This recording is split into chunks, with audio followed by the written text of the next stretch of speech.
I had Mr. Kennedy on, and we were talking about his Money in the Bank ladder match, and he said it was at WrestleMania. They had like a conference room set aside with a ring. Did you guys get a chance to go over the match before? Or did you just go in there and do it?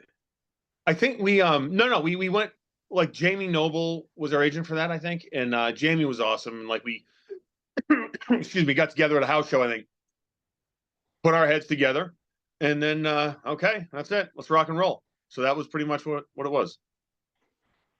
When you win Money in the Bank, especially back then, you pretty much figure you're in line to be a world heavyweight champion. When you're up there holding the briefcase, do you say to yourself, okay, this is it. This is my time to shine? It was a great moment. It was cool, right?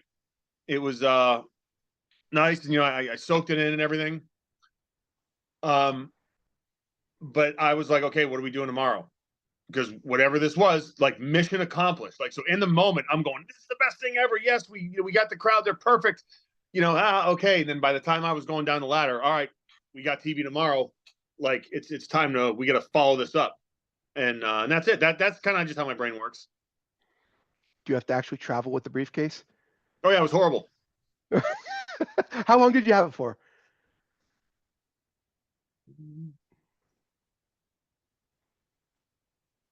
Six months, I think.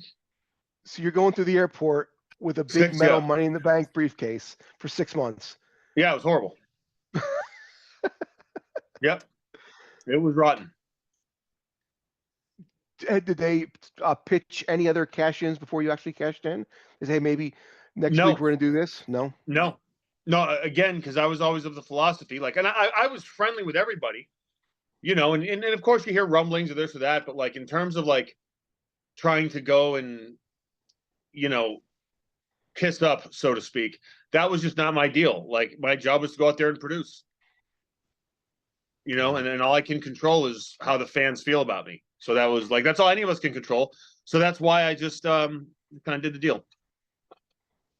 The night you cash in, what do they tell you? This is the way it's going to be. Hunter was very cool about it. And the reality is, bigger picture, we were up against the World Series and Monday Night Football. So there was a ratings issue. Okay, I have to deliver the best performance I can. And there was, I think, for a point, we either we beat one of them at one point. It was actually, I don't know if it was NFL, but like more people watched us. It was a weird statistic like that. I'm sorry, it was so long ago, I forget, and I don't have like a mark memory where I remember all things so. But it was like, okay, mission accomplished. What do we do from here? And that's the issue, right? We're like, okay, this is what had to happen. Fine. Past that, what do we do? What about WrestleMania 31? That had to be a great moment. Which one was that? When you were in the Battle Royal with the Big Show? Oh, yeah. Well, with the Miz, right? Yeah. Okay. The numbers, I don't know the numbers. Sorry. Again, was told the finish maybe an hour or two before. I was like, what? Even Miz was,